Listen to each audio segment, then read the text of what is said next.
escolhidas, eu utilizo para uma função muito específica que é drawbar de órgão. Então, as drawbars, elas estão todas aqui endereçadinhas, lindas, maravilhosas. E aí, eu vou mexendo no órgão à medida que eu vou tocando. Por exemplo, quando eu toco Like a Prayer. Então, como é que eu faço em Like a Prayer? Like a Prayer, deixo só uma drawbar aberta. Vou abrindo a outra. A minha cantora, a minha vocalista identifica e começa. Life is a mystery. Everyone who's turned alone.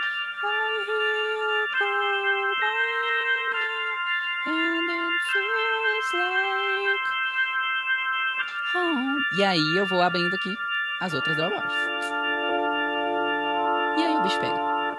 Então, eu utilizo as minhas drawbars aqui dessa forma.